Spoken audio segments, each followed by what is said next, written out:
So friends, अब देखिए हमने जब इक्वेशन डिराइव कर लिया v equal to u plus a t, s is equal to u t plus half a t square and v square minus u square is equal to 2as, ये हमने equation graphically derive कर लिया है lecture 2 में। अब समझिए ये जो इक्वेशन है, ये तीन इक्वेशन जो आप देख रहे हैं ये तभी वैलिड है अगर एक्सेलरेशन कांस्टेंट हो। हमने पहली बार इसकी डेरिवेशन में ही देखा था, अगर एक्सेलरेशन कांस्टेंट हो 1D मोशन में, स्ट्रेट लाइन मोशन है, और अगर एक्सेलरेशन की मैग्नीट्यूड कांस्टेंट है, उसकी मैग्नीट्यूड और डायरेक्शन कांस्टेंट है, तभी हम इसको अप्लाई कर सकते हैं। अगर एक्सेलरेशन फंक्शन ऑफ वेलोसिटी हो, अगर एक्सेलरेशन फंक्शन में डिपेंड कर रही हो, फंक्शन ऑफ वेलोसिटी हो, वेलोसिटी के साथ बदल रही हो या टाइम के साथ बदल रही हो या पोजीशन के साथ बदल रही हो, उस केस में ये इक्वेशन नहीं लगेगा।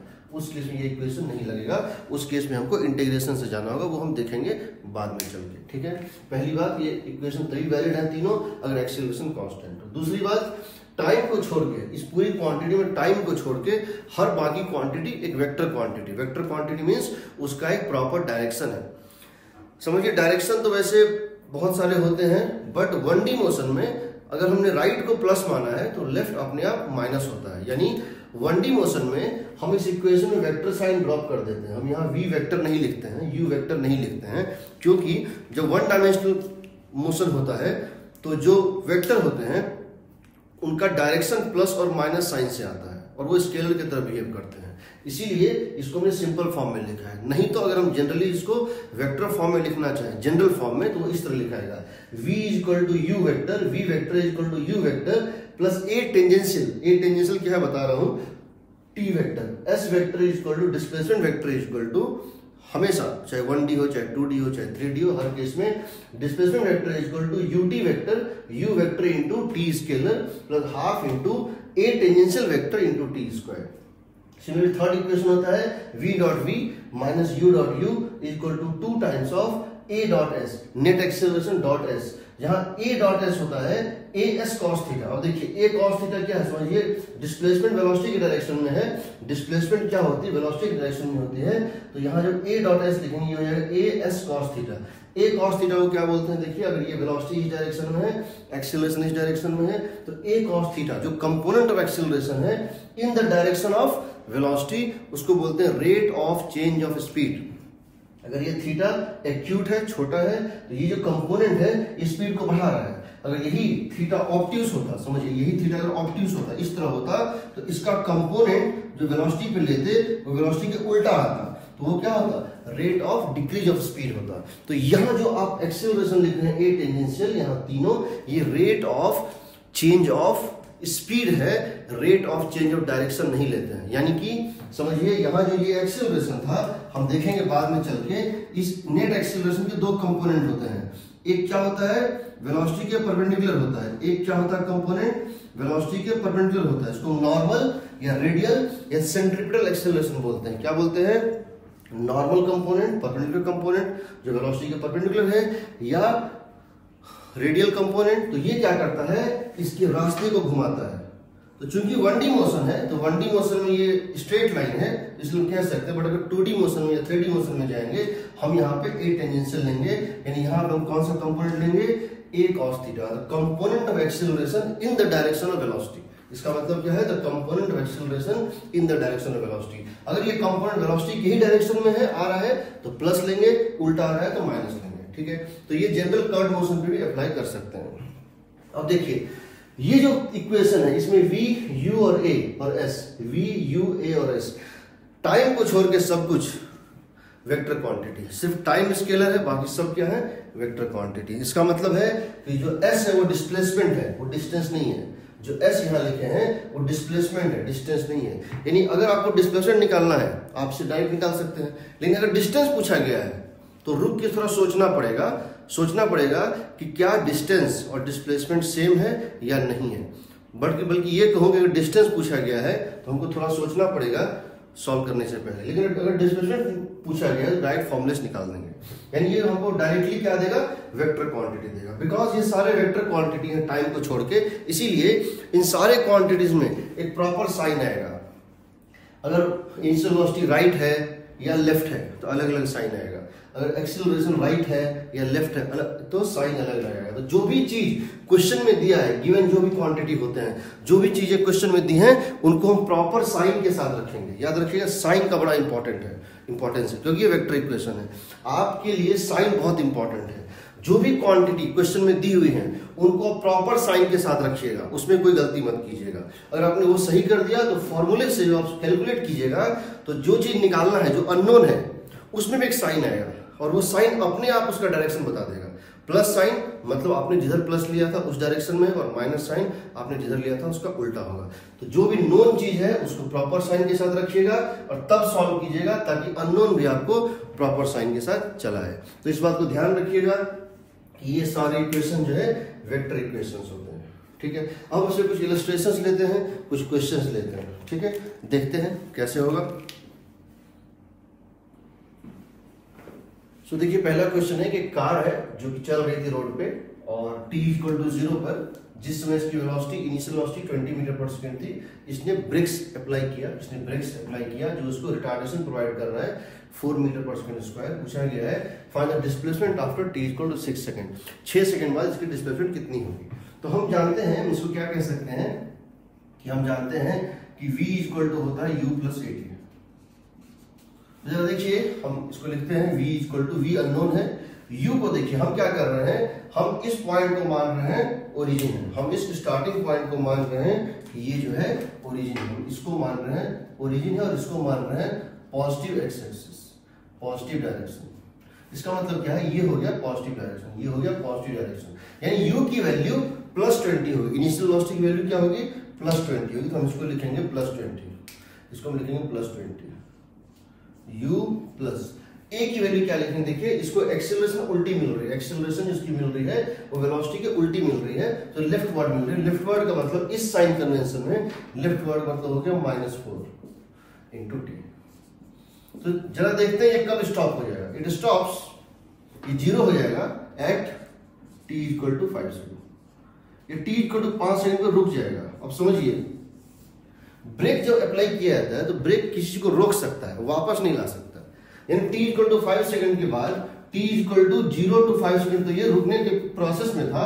After t equal to 5 second, after t equal to 5 second it remains at rest, it remains at rest, ये तो चलेगा ही नहीं। इसका मतलब अगर आप इसे ग्राफ प्लॉट करेंगे वेलोसिटी वर्सेस टाइम का, वो ऐसा आएगा। देखिए अगर ये वेलोसिटी वर्सेस टाइम का ग्राफ प्लॉट करेंगे तो ऐसा आएगा, t इक्वल टू 0 पे वेलोसिटी थी 20 मीटर पर सेकंड, t इक्वल टू 5 पे वेलोसिटी कितनी हो गई 0, उसके बाद ये 0 ही रहेगा, यानी कि जो आपकी डिस्प्लेसमेंट होगी वो तो सिर्फ इतनी ही। अगर हम एरिया अंडर ग्राफ की बात करें तो इसके बाद यहां से लेकर 10 सेकंड तो ये चला ही नहीं, तो 0 से लेकर 10 सेकंड तक का एरिया अंडर वीटी ग्राफ वही है जो 0 से 5 सेकंड तक का है, यानी इसकी डिस्प्लेसमेंट होनी चाहिए हाफ इंटू डिस्प्लेसमेंट होता है वीटी ग्राफ का एरिया, डिस्प्लेसमेंट होता है area under VT graph, area under VT graph, जिसकी वैल्यू आएगी यहाँ पे हाफ इंटू बेस का मतलब 5 into t20 and that is equal to ये हो गया 1050 मीटर। यानी जो 6 सेकंड दिया हुआ है, या यहाँ पे 6 सेकंड था, सॉरी ये 6 सेकंड था, ये किसी काम का नहीं है। 0 से आप 6 सेकंड तक मत निकालिएगा इसका डिस्प्लेसमेंट क्या है। दूसरा तरीका है, अगर हम इसको इस तरह से देखें, v square minus u square equal to 2s, v square minus u square equal to 2s, तो क्या होगा बताइए, जब ये रुक गया, हम ये जानना चाहते हैं कब ये रुक गया, जब ये रुका तो ये कितने डिस्टेंस के बाद रुका, हम ये जानना चाहते हैं कितना डिस्टेंस चल के ये रुका। तो जब ये रुक जाएगा तो वेलोसिटी हो जाएगी 0, इनिशियल वेलोसिटी थी 20, एक्सीलरेशन है -4 इंटू s, यहां से आपका s आ रहा है देखिए 400/8 यानी 50 मीटर, इसमें वही आएगा। बट अगर आपने गलती से ऐसा कर दिया, समझिए आपने गलती से ऐसा कर दिया, आपने लिख दिया s equal to ut plus half at square और डायरेक्टली आपने वो 6 सेकंड डाल दिया, तो आ जाएगा s इक्वल टू u कितना हो गया 20, ये कितना हो गया 6 plus half into -4 into 6 square, और यहां पे आप गलत कर देंगे, ये आ जाएगा 120 माइनस 72, 36 तो ये हो जाएगा देखिए 48 मीटर, जो कि गलत आंसर है। ये प्रोसेस गलत है। क्यों गलत है? क्योंकि हम यहाँ इस बात को फिजिकली देखिए, मैथमेटिकली यहाँ जो भी डायग्राम दे, फिजिकली ब्रेक जो होता है वो चीजों को रोक सकता है, रुकने के बाद वापस नहीं लाता है। रुक गया तो रुक गया, यानी रुकने के बाद जो हम एक्स्ट्रा टाइम दे रहे हैं ब्रेकिंग के केस में वो यूजलेस टाइम है। यहाँ हम पूरी टाइम ले रहे हैं, यहाँ पे हमको लेना चाहिए था कहाँ, 0 से लेकर 5 सेकंड, बट हमने क्वेश्चन को देखा और 0 to 6 ले लिया तो गलत हो जाएगा, 0 to 6 ले लिया तो गलत हो जाएगा, 48 आएगा, जबकि आंसर कितना है 50 है। क्योंकि अगर ये कंटिन्यू करता, लेकिन ये अलग चीज है, देखिए जब ब्रेक लगाते हैं तो वो सिर्फ रोक सकता है, बट किसी को ऊपर फेंकते हैं और ग्रेविटी खींच रही है, वो रुकेगा फिर वापस भी आएगा, तो दोनों में फर्क है। जब ग्रेविटी किसी चीज को रोकता है तो वो ऊपर टॉप मोस्ट पॉइंट तक रोकता है और रोकने के बाद फिर वापस लाता है, लेकिन जब कार किसी का ब्रेक रोकता है तो वो रुकने के बाद वहीं रोक देता है, तो उसमें एक्स्ट्रा टाइम बेकार होता है। ग्रेविटी केस में पूरा टाइम काम आता है। ठीक है, नेक्स्ट क्वेश्चन लेते हैं। देखिए अब देखिए ये क्वेश्चन है, a particle moves with constant acceleration from A to B. एक पार्टिकल है जो ए से बी तक एक कांस्टेंट एक्सीलरेशन से जा रही थी, ये ए है और ये बी है। यहाँ पे पार्टिकल की स्पीड u है, यहाँ पार्टिकल की स्पीड v है, ठीक है, और इसकी एक्सीलरेशन इस पूरे मोशन में कांस्टेंट है, और यहाँ पर इसकी मिड पॉइंट है c, तो यहाँ पर इसकी स्पीड निकालनी है पहली बात। और दूसरी बात हमको ये कहा गया है कि जब time taken from a to c is double the time taken from c to b, तो बताना है कि u by v by u का रेशियो क्या है। तो सबसे पहले देखिए, हम मान लेते हैं यहाँ स्पीड कितनी है v डैश है, हम मान लेते हैं यहाँ स्पीड कितनी है v डैश है। Throughout the motion acceleration constant है and let the constant acceleration throughout the motion भी a। मान लेते हैं पूरे मोशन में कांस्टेंट एक्सीलरेशन थी a। तो पहले अगर a टू c देखें, अगर हम a टू c देखें क्या लिख देंगे, v dash square v square minus u square is equal to 2 into a means a into, अगर हम a से c तक की डिस्टेंस को x मान रहे हैं तो c से b भी x होगी, 2ax। दूसरा चीज हम लिख सकते हैं c से b तक क्या लिख देंगे, v square minus v dash square is equal to 2 into a into x। ठीक है, हम इन दोनों को इक्वेट कर देते हैं। अगर हम दोनों को इक्वेट कर दें, देखिए ये और ये इक्वल है राइट हैंड साइड, तो लेफ्ट हैंड साइड इक्वल हो जाएगा। अगर हम इन दोनों को इक्वेट कर दें तो हम पाएंगे that v dash square is equal to 2v dash square is equal to u square plus v square. Therefore v dash हो जाएगा under root of v square plus u square by 2। ये आ गया हमारा पहला पार्ट, ये हमारा आ गया पहला पार्ट। अब जरा दूसरे पार्ट पे जाते हैं। उसका कहना है कि जो टाइम लग रहा है a से c तक जाने में, उसका डबल टाइम लग रहा है फ्रॉम, वो डबल है compare to time from c to b। तो हमको दूसरे क्वेश्चन में कहा गया है time taken from a to c is twice the time taken from c to b। ठीक है, तो इसमें क्या करेंगे, देखिए हम जानते हैं दोनों में डिस्प्लेसमेंट x है, हम जानते हैं a टू c के लिए x की वैल्यू हम लिख सकते हैं। देखिए हम u plus v dash by 2 into t a c क्यों लिख सकते हैं, कि हम पढ़ चुके हैं, हमने कहा था डेरिवेशन में कि जब भी एक्सेलरेटेड मोशन होता है तो u plus v dash by 2 जो मीन वैल्यू अरिथमेटिक मीन होता है किसी दो पॉइंट के बीच का वेलोसिटी का, first initial velocity plus final velocity bye 2, वो एवरेज वेलोसिटी होता है उस इंटरवल में, अगर एक्सेलरेशन कांस्टेंट है तो यहाँ पे इस पूरे ड्यूरेशन में एवरेज वेलोसिटी क्या आ जाएगा, u plus v dash by 2 और टाइम इतना लगा। जबकि दूसरे केस में जब c से b तक जाएगा तब क्या हो जाएगा, सेम ये हो जाएगा, देखिए v dash plus v by 2 into time taken in cb। अब हम दोनों को डिवाइड कर देते हैं, या यूं के हम दोनों को इक्वेट कर देते हैं तो क्या आएगा, इंप्लाई देखिए हो जाएगा u plus v dash by 2 into time taken from in AC is equal to v dash plus v by 2 into time taken from for cb। तो ये और ये तो कट गया। अब यहां जानते हैं इसका रेशियो कितना है, 2 है, बताइए t of AC is 2 times of t from cb। तो ये और ये कैंसिल हो, कितना हो जाएगा, 2 हो जाएगा। यहां से जाएगा u plus v dash into 2 is equal to v dash plus v। यहां से हमको मिलेगा इंप्लाइज, यहां से मिलेगा v dash is equal to v minus 2u, v dash is equal to v, इसको इक्वेशन 2 मान लेते हैं। ये हमारा इक्वेशन 1 था, जो पहला हमने निकाला था v डैश, वो था इक्वेशन 1। अब हम क्या करते हैं, हमको v डैश का स्क्वायर पता है, ये पता है, स्क्वायरिंग कर देते हैं। अब हम क्या करते हैं, स्क्वायरिंग कर देते हैं। अगर इसकी स्क्वायरिंग करते हैं तो समझिए, अगर हम इसकी स्क्वायरिंग कर देते हैं, अगर हम इसकी स्क्वायरिंग कर दें तो क्या मिलेगा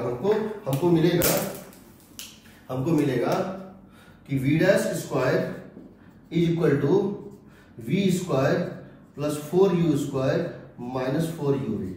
जबकि वी डैश स्क्वायर हम जानते हैं, देखिए हम इक्वेशन 2 को हम स्क्वायरिंग किए थे, इंप्लाइज हम वी डैश स्क्वायर को यहां से प्लेस कर देते हैं कितना, v square plus u square by 2, v square plus u square by 2 is equal to v square plus 4u square minus 4uv।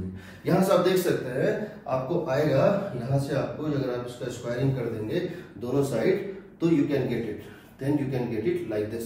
हम इसको क्या कर सकते हैं, हम इसको कह सकते हैं this is going to become देखिए वी स्क्वायर, ये क्वाड्रेटिक बनेगा, v square plus 7u square minus 8uv equal to 0। यहां से हम देख सकते हैं आएगा v minus u into v minus 7u, v minus u into v minus 7u equal to 0। Now u is not equal to v, that means v is equal to 7u। v किसके equal होगा, तो final velocity वो किसके equal होगा, 7u, यानी कि v by u की value कितनी आएगी, 7 आएगी, यानी v by u की वैल्यू कितनी होगी, 7 होगी। ठीक है, अब देखिए फ्रेंड्स एक क्वेश्चन है कि एक जैसे कोई ट्रेन चलती है एक स्टेशन से दूसरे स्टेशन तक और दोनों स्टेशन को उसको स्टॉप होना है, तो एक स्टेशन से स्टार्ट होती है, एक्सेलरेट करती है, एक स्पीड गेन कर लेती है, फिर उस स्पीड को मेंटेन रखती है और फिर ब्रेक लगाती है, डिक्सेलरेट होती है और फाइनली दूसरे स्टेशन में रुक जाती है। कुछ वैसा ही केस है कि एक इस टाइप के क्वेश्चंस को वैसे मैं जनरली ग्राफिकल मेथड से ज़्यादा बनाता हूँ क्योंकि मुझे ज़्यादा आसान लगता है। आप भी ग्राफिकल और जो इक्वेशन वाइज होता है मेथड उसमें आप देखेंगे ग्राफिकल आसान होता है। हम इस मोशन को अगर समझना चाहें हम ये कहना चाह रहे हैं, देखिए इस मोशन को अगर समझना चाहें इस तरह से है, ये है वेलोसिटी और ये है टाइम। तो बेसिकली है क्या, ये t इक्वल टू 0 से एक्सेलरेट करता है इस तरह से, ये t इक्वल टू 0 से इस तरह से एक्सेलरेट करता है यहां तक, कितने सेकंड तक, कुछ सेकंड एक्सेलरेट करता है, फिर ये ऐसे जाता है और फिर उसी रेट से समझिए उसी रेट से डिसेलरेट करता है, यानी कि जो एंगल यहाँ थीटा था वो एंगल यहाँ भी थीटा होगा, जहां tan थीटा कितना है 5, tan थीटा स्लोप है जिसकी वैल्यू 5 है, इन मैग्नीट्यूड 5, ये एक्सेलरेशन है और ये डिसेलरेशन है।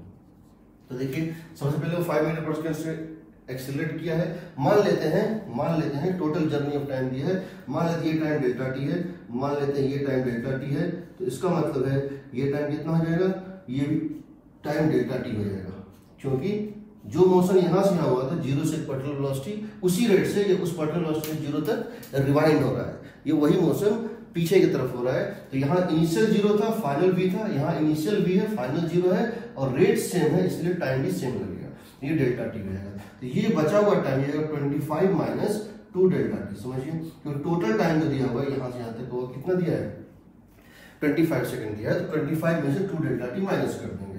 अब देखिए इसका कहना है कि average velocity 72 kilometre per hour है ना, 72 किलोमीटर पर आवर का मतलब होता है अगर इसको मीटर पर सेकंड में कन्वर्ट कर दें ये हो जाएगा 20 मीटर पर सेकंड, ये एवरेज है। इसका मतलब है टोटल डिस्प्लेसमेंट, v एवरेज होता है total displacement by total time, total displacement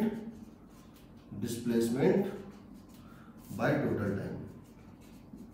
तो देखिए ये हमको पता है 20, टोटल टाइम हमको पता है, वो टोटल टाइम भी पता है वो कितना है, टोटल टाइम लगा है 25 सेकंड, ये भी दिया हुआ है। अब बचा टोटल डिस्प्लेसमेंट, तो टोटल डिस्प्लेसमेंट क्या हो जाएगा, वो हो जाएगा area under VT graph. Area under VT graph क्या होता है, टोटल डिस्प्लेसमेंट होता है। तो कैसे निकालेंगे, ये ट्रेपेजियम है, half into sum of parallel side. बताइए ये जो साइड है पैरेलल, एक ये साइड है पैरेलल और दूसरा ये साइड है पैरेलल, ये पैरेलल साइड है 25 और ये जो पैरेलल साइड है ये कितना है लेंथ में 25 minus 2 delta t plus 25 plus 25 minus 2 delta t into distance between them. Distance between them देखिए यहां से यहां तक का जो डिस्टेंस है ये निकालना है, तो यहां से यहां तक का डिस्टेंस समझिए, अगर ये एक्सेलरेशन tan थीटा हो जाएगा, ये मान लेते हैं कि 5 है, tan थीटा इक्वल टू 5 दिया हुआ है, tan theta equal to 5 acceleration, but tan theta क्या होता है, ये होता है v, अगर ये हाइट कितनी है, v मैक्स है सपोज, ये हो जाएगा v max by delta T, यानी v मैक्स कितना है 5 डेल्टा टी, यानी ये जो हाइट आप देख रहे हैं ये 5 डेल्टा टी के बराबर है। v equal to u plus 80, u कितना था 0, इसको इस तरह से लिखते हैं v equal to u plus a t. U कितना है 0, ए कितना है 5, टाइम कितना है डेल्टा टी 5 डेल्टा टी। ये हाइट 5 डेल्टा टी है, यानी ये जो डिस्टेंस होगा ये कितना हो जाएगा 5 delta t. Sum of parallel lines and the distance between the two parallel lines in the trapezium. तो ये आ जाएगा आपको, देखिए इसको क्रॉस मल्टीप्लाई कीजिएगा तो ये कितना हो जाएगा, ये हो जाएगा 500 इज इक्वल टू, यहाँ आप देखिएगा ये half of 50 minus 2 delta t into 5 delta T. आप यहाँ पे देखेंगे कि दिस वुड बिकम, ये 5 और ये कट जाएगा 100 से, ये 100 इज इक्वल टू, ये 2 कटेगा 25 minus delta t into delta t. यहां से आप देखेंगे आपको आएगा delta t square minus 25 delta t plus 100 equal to 0। यहां से आप देखेंगे डेल्टा टी की 2 वैल्यू आएगी, ये आएगी, ये हो जाएगा delta t minus 5 into delta t minus 5 into delta t minus 20 that is equal to 0। So delta t की 2 वैल्यू हो सकती है, क्या क्या 5 और 20 ना। उससे जरा समझिए, और डेल्टा टी 20 है, ये डेल्टा टी 20 है, तो क्या तीनों का सम 25 हो सकता है? नहीं हो सकता है, तो इसका मतलब 20 नहीं हो सकता है। ये अगर 5 है, ये अगर 5 है, ये कितना होगा 15 होगा, इसका मतलब डेल्टा टी 5 है। देखिए अगर डेल्टा टी यही 20 हो गया, ये भी 20 हो गया, तो टोटल 40 पहले ही हो गया, तो फिर ये तो बचा ही नहीं, तो फिर टोटल 25 कैसे हो सकता है? तो डेल्टा टी हो जाएगा 5, यानी कि the time for which it is in uniform motion, यही पूछा गया है, ये जो टाइम है। सो आंसर कितना आ जाता है ये, the time for which it is in uniform motion, that means answer is 25 minus 2 delta t, और 2 delta t आप निकाल चुके हैं, 25 minus 2 times of 5 that is equal to 15 second. 15 second जो है वो यूनिफॉर्म मोशन में रहा, 5 सेकेंड एक्सेलरेट हुआ, 15 सेकेंड यूनिफॉर्म मोशन में रहा, और फिर 5 सेकेंड डिक्सेलरेट किया, तो ये होगा आंसर। ठीक है, अब नेक्स्ट क्वेश्चन देखते हैं। अब देखिए कुछ क्वेश्चंस ले रहे हैं जिसमें हम एवरेज वेलोसिटी निकाल रहे हैं। तो मान लेते हैं एक पार्टिकल है जो एक ही डायरेक्शन में चल रहा है, कोई डायरेक्शन नहीं बदल रहा है, और वो इस तरह से चल रहा है कि वो हमेशा डिफरेंट वेलोसिटी से इक्वल टाइम इंटरवल के चल रहा है, यानी कि केस इस टाइप से। देखिए केस क्या है कि पार्टिकल यहाँ से यहाँ चला, यहाँ से यहाँ चला, यहाँ से यहाँ चला, एंड सो ऑन। तो ये टाइम इंटरवल कितना है, डेल्टा टी, ये टाइम इंटरवल है डेल्टा टी। अगला टाइम इंटरवल भी क्या है, डेल्टा टी, ये टाइम इंटरवल भी क्या है, डेल्टा टी। यानी कि अब यहां से यहां तक पार्टिकल की स्पीड कांस्टेंट थी, कितनी थी v1, लेकिन यहां जैसे इस पॉइंट को इसने क्रॉस किया, सडनली इसकी स्पीड चेंज हो गई और नई स्पीड कितनी हो गई v2। लेकिन अगले फिर टाइम इंटरवल डेल्टा टी के लिए ये स्पीड मेंटेन रही, यानी delta T time interval constant speed v1, delta T next time interval constant speed v2, and delta T next time interval constant speed v3। और हमको इस केस में पूछा गया है इसकी एवरेज वेलोसिटी क्या होगी, तो v एवरेज हो जाएगा, देखिए टोटल डिस्प्लेसमेंट, तो यहां से आएगा डिस्प्लेसमेंट क्या होगा, v1 delta T velocity into time, यहां से आएगा डिस्प्लेसमेंट क्या होगा, v2 डेल्टा टी। तो हमको टोटल डिस्प्लेसमेंट निकालना, हम सारे डिस्प्लेसमेंट को जोड़ देंगे, प्लस v3 डेल्टा टी, हम सारे डिस्प्लेसमेंट को जोड़ देंगे, डिवाइडेड बाय क्या करेंगे, delta t plus delta t plus delta T, यानी 3 times of delta T, delta t plus delta t plus delta T, पूरे टाइम इंटरवल टोटल टाइम। ये देखिए टाइम कॉमन आके कट जाएगा, तो कितना आ गया, v1 plus v2 plus v3 by 3। इसको हम इन जनरल लिख सकते हैं summation of vi, i is equal to 1 से लेकर के n तक by n। Summation of vi, सारे वेलोसिटी को जोड़ दीजिए, इंडिविजुअल वेलोसिटी बाय n, इसको बोलते हैं हम लोग एरिथमेटिक मीन, इसको हम लोग बोलते हैं arithmetic mean of all the velocities. Second case है, अगर पार्टिकल ट्रेवल इस तरह से कर रहा हो कि उसकी इक्वल डिस्प्लेसमेंट्स के लिए वो इक्वल वेलोसिटी मेंटेन कर रहा है, यानी इक्वल टाइम नहीं है, समझिए वो इक्वल डिस्प्लेसमेंट्स है। मतलब ये है इस डेल्टा एक्स टाइम के डिस्प्लेसमेंट के लिए, ये डेल्टा एक्स डिस्प्लेसमेंट के लिए, और ये डेल्टा एक्स डिस्प्लेसमेंट के लिए। समझिए यहाँ एक्स सेम नहीं था, यहाँ डेल्टा टी सेम था और डिस्प्लेसमेंट सेम नहीं था, जहां स्पीड ज्यादा वहां डिस्प्लेसमेंट ज्यादा। यहाँ पर क्या है, डेल्टा एक्स सेम है, यानी जहां डेल्टा एक्स सेम है, इसलिए जहां स्पीड ज्यादा वहां टाइम कम होगा, जहां स्पीड कम वहां टाइम ज्यादा होगा। हम कह रहे हैं डेल्टा एक्स के लिए इसकी स्पीड v1 थी कांस्टेंट, डेल्टा एक्स अगले डिस्प्लेसमेंट डेल्टा एक्स के लिए स्पीड कांस्टेंट थी v2, अगले डिस्प्लेसमेंट डेल्टा एक्स के लिए स्पीड कांस्टेंट थी v3। तो इस केस में अगर हम निकालना चाहते हैं v average, that is going to be equal to total displacement कितना हो जाएगा बताइए, delta x plus delta x plus delta x, ये हो गया total displacement by total time. Total time कितना, यहां से यहां टाइम कितना लगेगा, डिस्प्लेसमेंट बाय वेलोसिटी, यहां से कितना लेगा delta x by v two, और यहां से कितना लेगा delta x by v three. तो यहां से आप देखिएगा ये आ जाएगा, देखिए डेल्टा एक्स सब में कॉमन आगे कट जाएगा, ये आ जाएगा 3 by 1 by v one plus 1 by v two plus 1 by v three. यानी हम ये कह सकते हैं, यहाँ हम क्या पा रहे हैं, यहाँ हम पा रहे हैं that 1 by v average is equal to 1 by v one plus 1 by v two plus 1 by v three whole divided by 3। इसका मतलब है 1 बाई वी को हम नया क्वांटिटी नाम दे दें, अगर हम 1 बाई वी को नया क्वांटिटी नाम दे दें, सपोज z, तो z is the arithmetic mean of z। यानी कि हम यहाँ पे क्या सकते हैं, यहाँ हम कहते हैं 1 by v average is equal to summation of 1 by v i, i is equal to 1 से लेकर n तक, रेसिप्रोकल वेलोसिटी को जोड़ लीजिए और डिवाइड कर दीजिए इसको n से, ये हो जाएगा आपका v average. 1 by v average, reciprocal of average velocity is sum of the reciprocal velocity, और you can say arithmetic mean of the reciprocal of the velocities, that is equal to 1 by velocity average. ठीक है, next एक mixed case देखते हैं कैसे होता है। तो देखिए फ्रेंड, ये क्वेश्चन है जो कि मिक्स्ड टाइप का क्वेश्चन है। उसमें क्या है, ये दिया हुआ है कि particle travel half of the distance, मान लीजिए पार्टिकल को यहां से यहां तक जाना है, इसमें से अगर ये डिस्टेंस 2x है तो मान लेते हैं ये x डिस्टेंस तक जो है, x डिस्टेंस तक ये पार्टिकल की स्पीड से गई है, इसकी स्पीड है v0, यहां से यहां तक इसकी स्पीड कांस्टेंट थी v0। जो रिमेनिंग इसकी डिस्टेंस बच गई उसमें इसने क्या किया है कि दो इक्वल टाइम्स के अकॉर्डिंग चला, ये टाइम t1 और ये टाइम इसने लिया है t और डेल्टा t सपोज, और ये टाइम भी डेल्टा t। आधा टाइम जो बचा हुआ डिस्टेंस था x, उसको इसने दो मोशन में पार्ट में डिवाइड कर लिया है। एक में इसकी वेलोसिटी कितनी है v1 और दूसरे में इसकी वेलोसिटी कितनी है v2, और टाइम इंटरवल सेम है। हम बता रहे हैं इसका एवरेज वेलोसिटी क्या होगा।